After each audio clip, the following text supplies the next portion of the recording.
Nothing in this podcast is intended as investment advice, and the people in this podcast may hold positions in the stocks they talk about. Do not buy any investment based solely on a tip or recommendation. Please do your own research.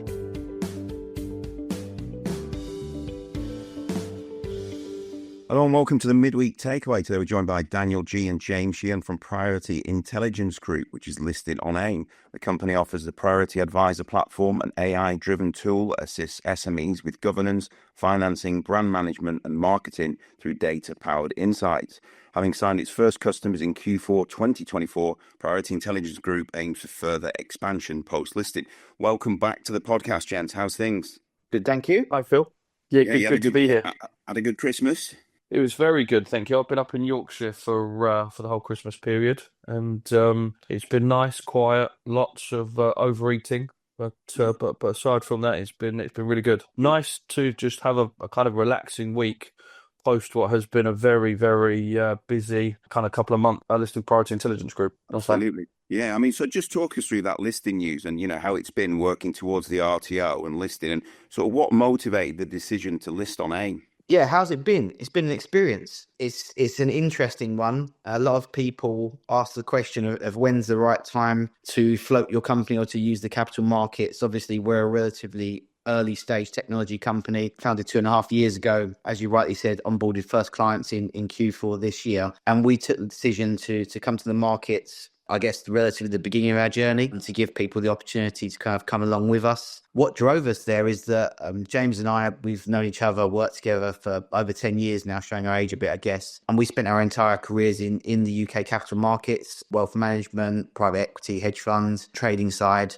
And we've always wanted to go on this journey. We've helped a lot of business owners and founders come on this journey from the other side of the table. And when we kind of set Priority up 2.5 years ago, we always came with the intention of bringing it public, going on that capital markets journey, because I guess in essence, it's been the backbone of our entire careers. The capital markets gave us careers, gave us kind of fantastic experience, and we wanted to share that with kind of a wider audience. So why wouldn't we be public is probably an easier question. I agree with that. I'd also say, just to add into that, the market hasn't been having a great time at the moment. It's been tough, but AIM, we've seen a lot of companies leaving rather than joining. We do want to be hopefully heading into and I'm a contrarian by discipline really, and I think that the important thing is that if we can come to market at this time, it could well be the right time to come to market, if that makes sense. A little bit like the old adage of being greedy when others are fearful and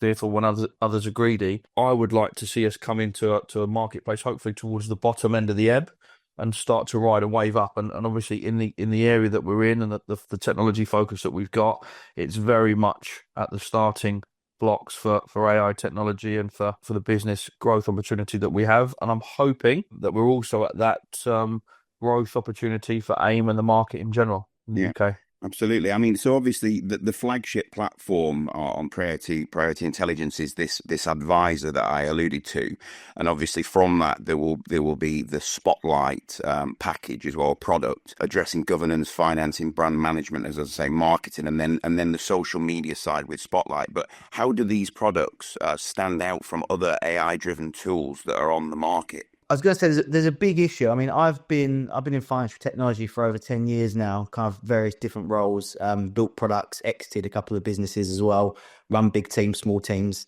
And I was hosting London Tech Week 4 or 5 years ago. I was on an AI panel, and there were so many cool kind of products, innovations coming out there. And then obviously kind of started using it myself, 4 or 5 years ago, being kind of a native developer. And the biggest issue I always had was context. And that is inherently probably one of the biggest, I guess, flaws with AI. And as we kind of move ahead in the revolution, is as these large language models, these LLMs are getting more and more complex, we're adding parameters in. So in effect, the amount of information in there, every time we add in more knowledge, we lose a little bit of context. Which, if we're doing broad strokes tasks, writing some kind of governance document or writing, maybe a poem or something a bit creative, it is great. More parameters means more creativity. But I'm a business person. I'm running a business. I need that level of context to use it for my business, whether I'm running a technology company listed on AIM, whether I'm running maybe a public markets company like a natural resources company, Or maybe I've got an online shop selling hardware. I don't need all these parameters. I need context that knows about my business, it's reliable, it's consistent, and actually it's something that I can use in my day to day. And that was something that just didn't exist. So 2.5 years ago, we set out to build contextual models, so really tiny models that actually had individual use cases for specific businesses and actually help people. Rather than kind of creating this mass market appeal of a generic platform, how do we create a mass market platform with that contextual relevance to every single individual user?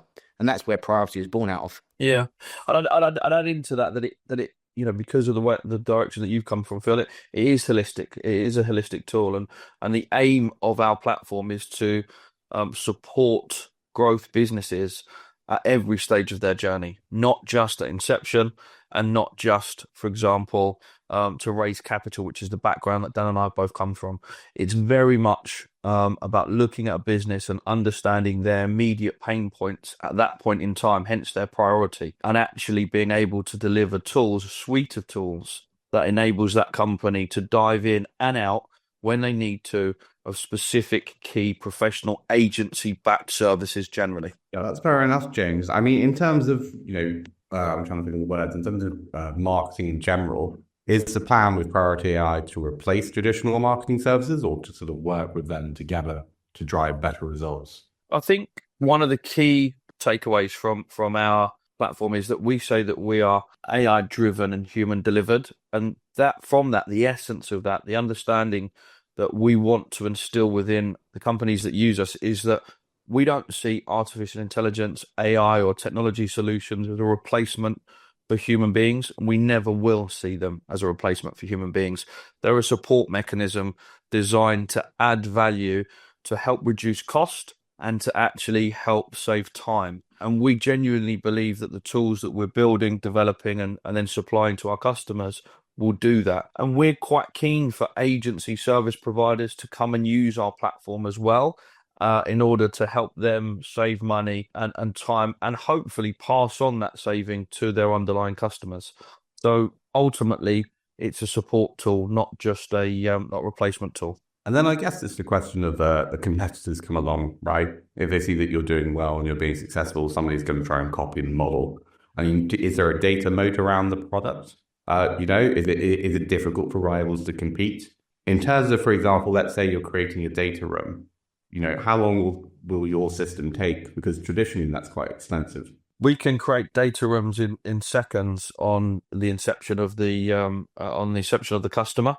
So as soon as a customer joins the platform, one of the tools that we actually have built and we deliver is a gated data room provision, which is valuable to a lot of companies depending on what they're trying to do. It might be M&A services, it might be capital raising, it might be a number of reasons that somebody would want a data room. Even going on an IPO journey, we've got obviously a data room with lots and lots of documentation in there. So to use that, very simple for us to create that, cost effective. In terms of competitiveness and how easy it is for others to replicate, I'll be honest, this is not something that is very difficult for people to replicate over time if they really wanted to. Where we have the opportunity, I guess, is first mover advantage and understanding our current customer base, and the fact that we do already have a very vast network in the SME space. Because once customers come onto the platform and once they come on to use our services, because of the nature of AI, they're training their models, and that data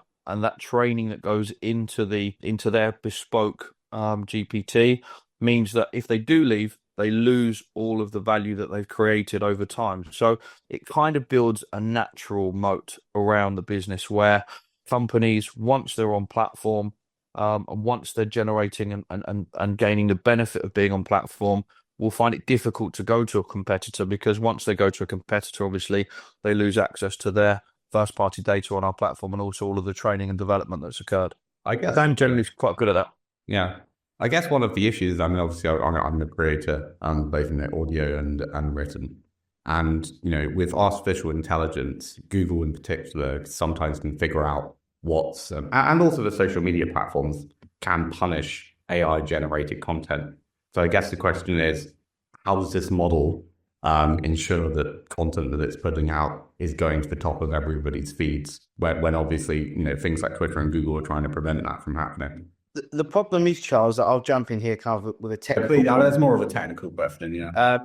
The problem is with AI generated content, and I think I agree with most of these social media algorithms. If I see AI generated content, I switch off. My view as a consumer is that if you want me to spend my time or my money, kind of understand your brand, we'll spend some time or money creating some content. It's a two-way street, right? So I'm kind of exactly in the same kind of boat. And the way that a lot of these plagiarism checkers, I did an interview just before Christmas actually, and we were talking about kids' homework, kind of more in the States than in the UK.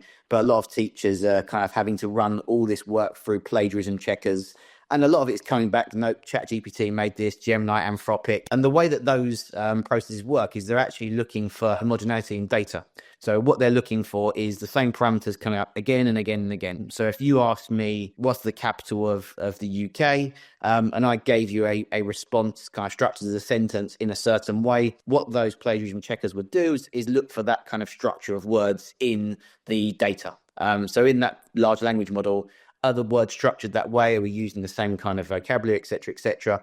So we're looking for the same kind of, matches in data. It's exactly the same how AI works. Whether it's image creation, captions, hashtagging, whatever it might be. And when you're all using the same models, say we've got 20 or 30 big players, from the likes of Anthropic down, who we're all kind of using, it's easy to go check them. Where our platform differs is we don't use those. We use bespoke models. So we use small LLMs, or kind of narrow LLMs, which we create specifically for a business user. The reason that's interesting is that training data doesn't exist anywhere else apart from our internal data silos. So when they run for a plagiarism checker, actually, they've got no open source data to reference. So what you'll find is actually a lot of our content doesn't flag on plagiarism checkers. A lot of our hashtagging doesn't. A lot of the content actually looks relatively human delivered. The reason being is we're using really, really tiny data sets that don't exist anywhere else in the world. So we're not kind of having that constantly matching data. And the cool part, and I guess it references back to the point earlier about kind of, copying the product, etc. And that data moat, which you touched on, which is fantastic, is generative AI by nature isn't iterative. What we mean by that is you using a ChatGPT or a Gemini, you're not impacting the training data. If you go and produce a really cool Twitter post for your business, for example, you go, well, this is awesome. Go and post that. You have no impact on that training data whatsoever. Unfortunately, you don't matter. Out of 10 trillion parameters, you're not one of them, which is a bit rubbish, right? Because ultimately, you've created something really good, which you put on Twitter, you get huge traction, you think, right, that really worked for me. How do I do it again? There's no way for you to control that. With our models, they are iterative. So what we have is a feedback loop. So when you go and build a Twitter post on the platform, for example, you go post it, our social listening will go and actually analyze that. So in effect, it's like mark your own homework. You go and produce maybe a blog post, a Twitter post, an Instagram post. The platform will be out there listening, going, okay, how did I do? Do people like it? What's the sentiment around this post? Was it well received? Was it shared? Was it commented on other platforms? Are there cross-platform similarities? All of that information will go back into your training data. So next time you come on the platform, click a button, we're actually looking, okay, what did I do last time? Was it good? Was it bad? Did it work? And that training data is going to build and build and build. So it does mean that when you come to use the platform, the more you use it, the more efficient it becomes. But also, if you want to come off the platform, what you're in effect doing is throwing the keys back to all of that hard work you've done to build out your model, build out your community, build out your data set. We, in effect, are hosting that on platform. So there's an incentive to stay on the platform, to use it more, to share it within your team, to share it within your communities. In effect, it's you get out what you put in type product. And we want people to use it to save money, to be more efficient, and it's going to help them in the long run. So it's an engagement feedback loop. So you release a tweet, the AI checks the feedback and then trains the advisor model. Those models then use, regenerative data via the feedback loop. And then the more data, i.e. the more people use it, the larger the community gets. And then you get more data, it just improves over time. So when you start up, it's pretty good. And then after, say, 6 months, 12 months, it's exceptional. And then at that point, customers effectively can't leave because they'll lose access to that, effectively that data that they created for themselves via the model. Is that about right? That's the plan, Charles.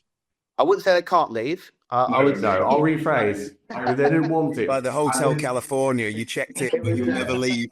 Come to the hotel priority. Anyway, Dan, coming back to the finances of this, because I see there is massive value being created in the US. Anything AI scenario seems to be worth literally hundreds of millions, billions, and even in the case of Nvidia, trillions. How, in our beautiful London-based market, which seems to need proof of revenues, proof of profit, how are you going to make this like viable as a business that people are going to go, oh, not only is this AI and it's working and it's helping companies, but you're going to make it make money. This, I think, Kev, is exactly where we started, Dan and I. So again, Dan and I's background, to continue, is he's been in capital markets. It's been in funding and financing small businesses over the course of the last 20 years nearly, or certainly for me, 20 years, and Dan something similar. And we are very keen to drive revenue. I mean, that's one of the key focus points that we have. It's important to us to build a business, not to just build something that has blue sky potential. We want both, but it's very important to us to drive revenue, build business as a first point of call, so that we know that we've got stable long-term value growth within our revenue stream, and that's key. So we will be focusing on that, and we will be focusing on spending some capital on marketing and driving new customers to the platform. That's the first point. Second point, we do need a little sprinkling of blue sky, and we do need a little sprinkling of some of the fairy dust that you're talking about that lots of private companies and US companies have in this space. And we feel that there are great opportunities with larger companies in the space, with our Amplify part of the platform, to really deliver some larger revenue streams, not just the standard SaaS-based revenue streams that we have. And there are one or two potential joint ventures that we can do down the line, as and when the time is right, to hopefully drive and deliver additional value, whether it's customer acquisition or whether it's increased revenue streams, because it is an area where there is a lot of opportunity, but it's also an area where you can really drive significant upside. I mean, the average SaaS platform business in the UK has 37,000 customers. That's the average, not the largest. So I suppose this is the point. Dan, are we going to get plenty of news, or is it just going to be silence while you guys grow? I think if I answer that directly, the Nomad might come across my kitchen counter out of the blue and grab a sort. So I won't. I'm kind of getting used to public markets life. I think James is bang on, right? We've approached this from a slightly different angle. We're two working class lads, started in the city, have worked very hard. We enjoy our jobs, but we are business people. And we approach this as a business first and a technology company second. It's very easy to build technology. I've built tons and tons of projects. I've worked with huge organizations. What's hard is convincing people to buy technology. That is next to impossible. So what we decided to do is build technology that people are already buying. What do people spend their money on? They spend it on growth services, whether it's agencies doing social media, non-exec directors, corporate governance, whatever. Okay, you already spend that. I don't need to convince you. How can I do it quicker, cheaper, more affordably? And I guess I had this conversation over Christmas with a friend, and we were talking about value drivers, and he asked me the same question, and I gave him a relatively similar answer. But what I did say is our business sits in a really nice sweet spot where we've got the scalability of SaaS, talking about the numbers that James was talking about, the 30,000, the 40,000, and we've got the monetization of your traditional advisors, going above that £499 in some of the premium products, talking about several £1,000s a month kind of generating, still saving customers money, but creating kind of a much more attractive operating margin for the business. When you combine those two together, actually we start to see some significant growth, and you start to see those numbers. Average AI valuation kind of for funding rounds was 25 times 1 year future revenues. We're significantly well below that. The highest was about 500x forward year revenues, which is hugging face, which is quite wild. The reason these valuations exist is because of the scalability. And when you look at say, James saying, okay, a couple of 100 customers, we make significant revenues, and you say, okay, what's the waiting list? Okay, we're at 600-700 customers now, and we're onboarding, the first couple of weeks we onboarded 20 customers a week. When you start to add these numbers together, I guess it's not a question of will we be providing news flow to the market? The question is how frequently and how structured do we want to provide that news flow? Because we're going to have it by proxy, by nature. There are no pure SaaS businesses listed in the UK, which I think is horrendous because they're lovely businesses, right? Because you've got a constant flow of customers, you've got predictable revenue, you've got demonstratable technology, really, really good. So I think we've got the opportunity to update the market as frequently as we're comfortable with. And whether that's with some of these big name customers, as James is saying, kind of the attractiveness to your kind of big blue chip multinational company, whether it's PLC customers coming on, using their stakeholder communities, their bulletin boards, ADVFN, LSE, social media platforms, starting to use that not as a burden, but as a tool to power their growth, whether we're announcing them, whether it's private companies, kind of first step of their journey. We've got this huge plethora and kind of a cross-section of SMEs in the UK. And then you go, okay, what's the target market? What's the addressable market? Look at other companies that go, okay, we've got 300 potential customers. We've got 400. There's 4.5 million SMEs in the UK. We're not short of ideas in terms of who can use this product. The question is, how quickly do we want to roll it out? And the capital markets, going back to Phil's first question, is the best platform, I think, to roll it out. It's a shop window for our business. We're sitting alongside other businesses. We've got, I think, a really cool use case, cool technology, and a platform to now really kind of start on the hockey stick of the journey, which is, okay, we've got our first customers on. How exponentially can we grow that customers? How can we turn that 20 onboarded users in a couple of weeks to 500 users in a couple of weeks, 1,000 users in a couple of weeks? And it's just now about optimizing the process. So yes, there's news flow. We've got, I guess, kids in a candy store. What news flow do we want to release, and how do we want to release it? And how does that all fit into kind of the bigger story? Because we are sadly not here for a good time. We're here for a long time, and we want to build out that journey and kind of grow with the UK capital markets and bring everyone along with us. Yeah, I don't think the Nomad's going to let you away with that one, Daniel, but thank you for your answer. Another song reference. We've got no chance. I'm going to say that now. We've got no chance. Kids in a candy store. I would suggest that my analogy seems to be that I see that you're painting this picture that every company that comes along, you're going to give them a bus, okay? And on their journey, they're going to have many, many bus stops that they can stop at.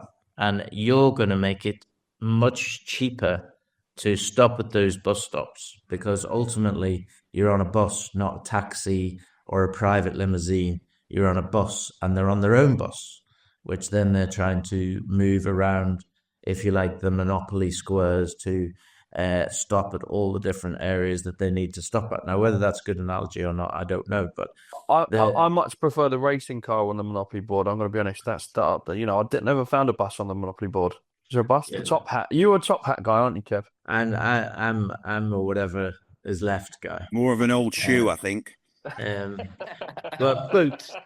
But yeah, the old boot. No, but what I'm saying is because you're on a bus, you can bring all these experts onto your bus, but they may only stay on for a stop. So it's much cheaper than actually having them as a full-time option. You can get a passenger on, they can be on, and then they can be off. So, I think... that's very important. What we found, Kev, what we found in our market research and when we were out actually talking and working with prospective customers is that the majority of customers have a requirement at a point in time for something very specific in their business. And that could be social media management, as we're kind of talking about here, quite a lot with the Spotlight product. It could be, an issue with corporate governance, so they need to bring somebody in to support them in that area.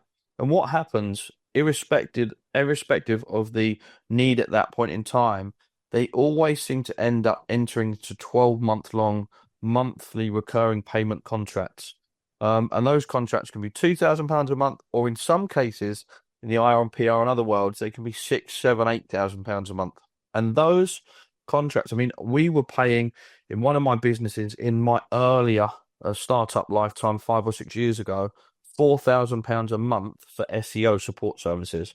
Now, that is an unbelievably over the top cost, right? And AdWords and other little bits and bobs. So you're exactly right.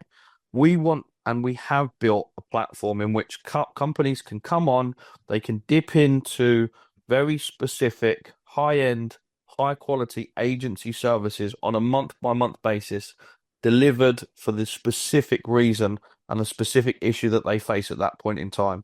They can then have a very cost-effective, holistic platform that offers them base services using AI to deliver the growth requirements for that business over the rest of the 12-month period. And that's it in a nutshell. Yeah, and ultimately, if you use the bus analogy, and I know you'd rather have a race car, but if you use the bus analogy, then every time one of these people gets on, they pay priority the bus ticket. So in other words, you are getting a fee each time some professional is used within this company's business. So in essence, you're taking a cut off the top every time. And this is where I see the revenue can be produced, as well as obviously the ticket price for the AI and their own model. And as that model gets more and more and more efficient and more growth orientated, because ultimately we want to help these companies grow, then your percentage, your ticket price, if you like, is going to go up for each one of these companies. Is that a good analogy or not? It works. It works certainly to a certain degree. So you have that kind of standard bus fare, and then each time somebody hops on and hops off the bus, there is additional fees. That's correct. But let's think of it in a slightly different version to just the additional fees that we get.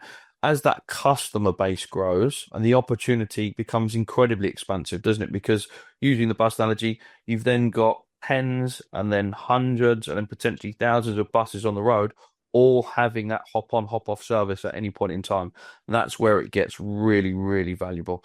The other thing, again, that I want to harp back to, which we started on a little bit early on, is the data. Once you've got all of those bus networks out there, and once we've got all of that data being gathered and interrogated on our platform, it's incredibly valuable. I mean, that is the big key. So the more customers we can get on platform, obviously the better from a starting point of a short-term revenue, then obviously the additional revenue streams, and then of course the real kind of cherry on the top is the data. I mean, I like that analogy, Kev. I'm probably going to steal it, to be honest. I'll be very honest with you. It's yours, mate, but I want 10% of everything that you get from it. Okay, you can have it back. We'll call it a taxi now. No, we'll go with the bus. I like that, and I feel James's point is very, very relevant. You know, take an example that you and Phil both jump on the bus, right? You're business owners. You jump on your bus and you're going to the same destination, which is ultimately growth. It's getting bigger, right? You jump at the same time. You get on your bus. You go through your journey. You turn up at your destination and Phil's there having a pina colada on the beach. And you say, well, we got on at the same time. We got on the same bus. How are you here quicker? And going to that data point, well, what route did Phil's bus take? Now, what advisors did he use? How did he use them? Why was it quicker? Was he using more petrol, less petrol? All of that is the data that comes into that. And if, as James is saying, you've got thousands of buses on the road, they're all going to be arriving at different locations at different times. And that is the data. And that is where we come in kind of, I guess, from a back end point of view, is actually analyzing that data, optimizing it, understanding across every single journey what does work, you know, what works in certain sectors, what works for public companies, for private companies, small companies, big companies. So I think that's very, very important. And I think a big, you know, value add that you're touching on and James is touching on, and maybe we need to divulge from your analogy slightly, is talking about some of these bigger companies. If I am a £1 billion multinational, I might say to you, Kev, I don't want to get on a bus. I'm running a £1 billion company, sod your bus. But I still want to go to the same destination. Okay, well, why don't you jump in a limousine, or why don't you jump in a taxi? The journey's exactly the same, but actually having that premium-led solution, because ultimately we're all trying to get to the same place, right? Whether I'm running ASOS, or I'm running the Priority, or I'm running the Sunday Roast, we're all trying to get bigger, sell more product, get more listeners, get more customers, grow our share price. We're all heading in the same direction. Our journey is going to be different. And the beauty of the platform is that bus can turn into a taxi or a limo or, you know, a private plane, or it's just a vehicle. Your business is a vehicle. How you get there is really dictated by you as a business, and that kind of customization where we can service huge companies, like your multinationals, by giving them a more premium offering driven by a more premium level of advisor on some of our plus subscriptions, is in effect the same offering as we're going to some of these kind of small, tiny one-man band startups, but that's kind of the base level. So we've got this kind of level of customization of the technology that allows us to service every single one of those 4.5 million SMEs, regardless of where they are, which are where I think a lot of tech companies, from my perspective, that I've either worked with or for over the years, they narrowed down their target market to a kind of such a finite point where they go, I know exactly what my core use case and my user journey is, but the pool's so tiny that you end up having to spend so much money and kind of so much CPA to go get that customer, you get yourself in a bit of a pickle. Where we've done really well is saying, okay, are you a business? Do you want to get bigger? Can you afford £499 a month? If you tick all those boxes, welcome to Priority. And that creates a really frictionless onboarding process. And the fact that we can onboard automatically and build out these nodes systematically and super quickly means that we've now got this frictionless process, a really easy onboarding. And actually, as long as you've got a community behind you, as long as you've got people talking about your business, whether it's on ADVFN or LSE or on Instagram or Twitter or on your website, they're the power. They're the battery powering your platform. The more they talk about you, the more efficient the platforms are going to become. So we've got this really nice fait accompli where we know where our customers are, we know how to get them, we know we're offering something they already want. It's just a case of go and get them now. Okay. Well, I mean, it's been great listening, and obviously you must be delighted to obviously get the listing away. But I'll just finish on this one. I mean, if you could share one key message or vision for the company with potential investors and clients, what would it be? I've got a favourite term. Actually, it's in the Cambridge Dictionary as of recently. It's Uberization. I think it went in like 2 or 3 years ago. And kind of conceptually, it's turning something. It's changing the market for a service by introducing a different way of buying or selling or using it. Obviously, Uber coined the term. It got into the dictionary, and it in effect means taking a product that people already buy and use and changing the way they interact with it. So I think for us, our business, Uberization of growth services or kind of consultancy services or Uberization of growth is a fantastic way to put it. We're not reinventing the wheel. We're not creating something new. We're giving people something they already buy and spend billions of pounds annually on. We're just doing it in a cheaper way. And using that analogy, Kevin and Phil, of the bus or the race car or even the private jet that Dan mentioned earlier on, we like the idea of, rather than SaaS, software as a service, we like the idea of GaaS. So growth as a service. And that's ultimately what we're delivering. Growth as a service to the SME landscape in the UK. And if we can drive customers to our platform, we hope that will drive positive news flow. And we hope that in turn will drive growth in our share price for the benefit of all of our stakeholders. And that is the 2025 that we're hoping for. Don't tell the Americans gas, because they'll all think you're farting, okay? So that's not a good option. We're putting gas in the bus. They put gas in the tank. But they also gas. They're full of hot air. Is that what you're saying? The Americans are full of hot air? No. I don't believe if you've got gas, I will indeed you. So be careful.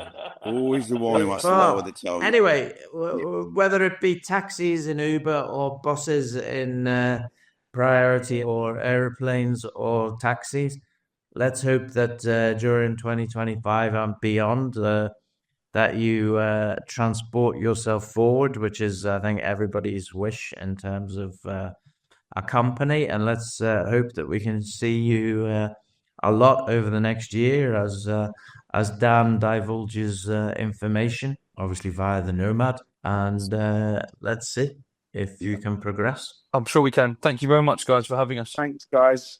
Daniel G and James Sheehan, Priority Intelligence, thanks very much for your time. Take care. This podcast was brought to you by Roast PR Limited. If you would like to appear on a future episode of The Sunday Roast, please email admin@thesundayroast.net.